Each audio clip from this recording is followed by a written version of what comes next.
Okay, quickly, I want to share something I got from the story of Anna. Anna in the Bible. That's the First Samuel. First Samuel chapter 1. We all know about her story, how she didn't have her own children, and her mate, which is the second wife of her husband, has her own children. That's Pelina. So there was something that caught my attention from this story, and I found out that if you look at verse 8, let me start from verse 8 first. Elkanah was telling Hannah that, am I not more of like 10 sons to you? That is a man that has children from the second wife, telling Hannah that his first wife, that am I not better to you than 10 sons? Can you imagine? So there was something that I noted down. I said, this is what I noted. I said, our loved ones can actually put us in a place that is like bondage, without their knowing anyway. Not that maybe they are not doing it intentionally. They can make us comfortable in bondage. Yeah, that's the right word. They can make us comfortable in the place we should not be comfortable.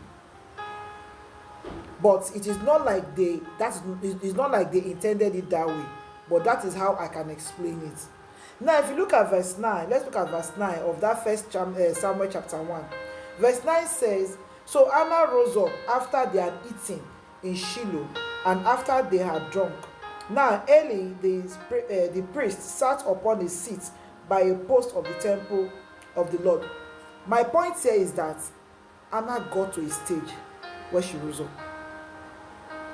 There is always a point in your life you have to get up.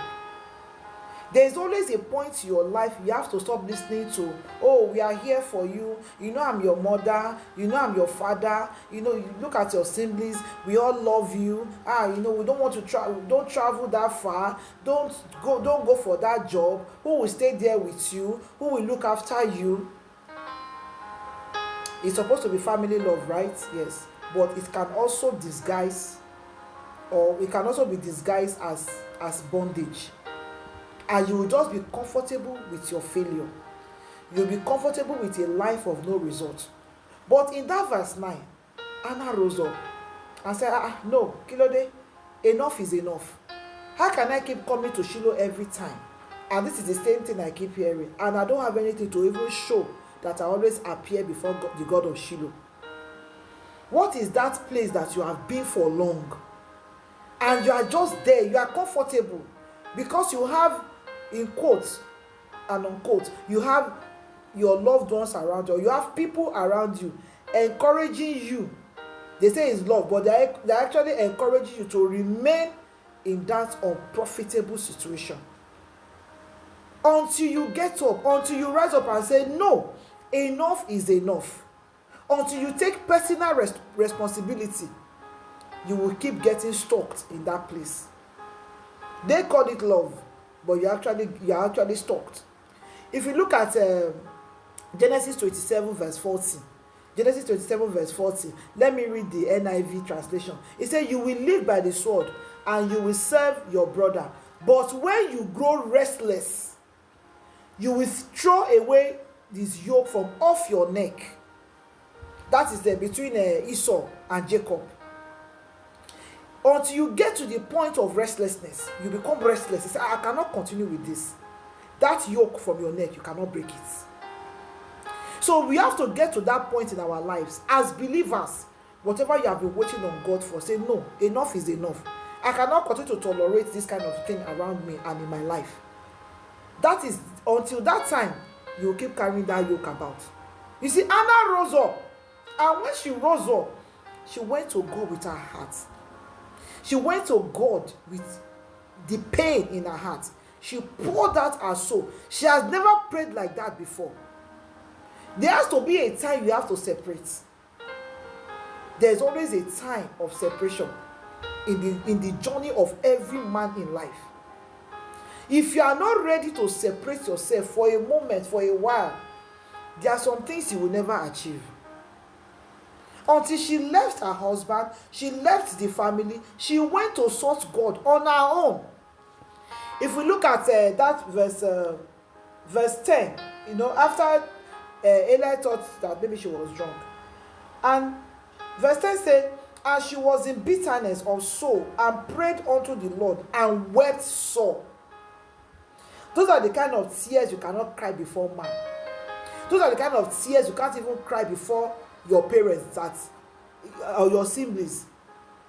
Not because you are ashamed. Even if you cried before them, they will not be telling you sorry.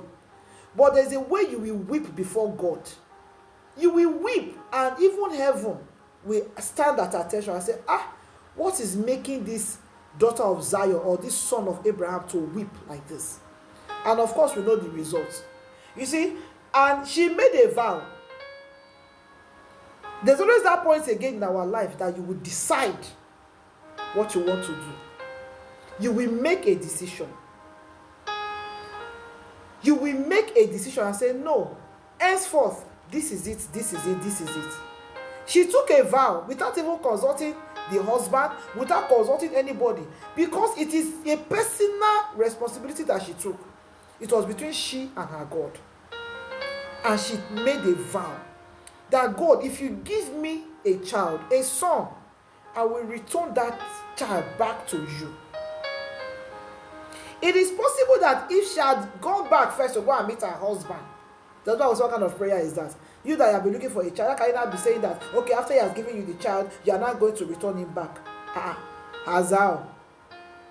But she took personal responsibility. If you have never gotten to that point in your life where you take personal responsibility to stand concerning the issues of your life, you will just be there wasting away. She knew that her not having a child is she will feel more of the pain than her husband. The husband is already settled. He already has children from another woman. And the other woman, she's having a field day. In fact, even making mockery of her, that she cannot even have one child. But when she took personal responsibility, she poured out her soul. She made a vow to God. And what happened next? Of course, God heard her.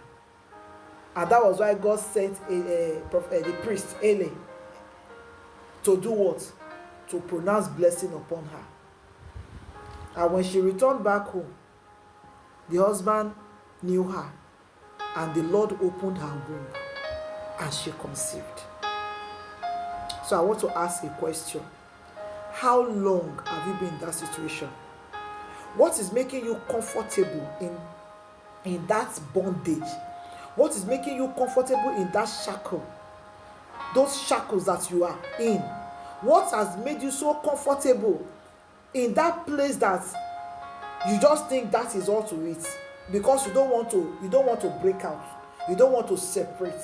You don't want to let go. What is that thing? Today is that day again for you to have a rethink. Like Anna,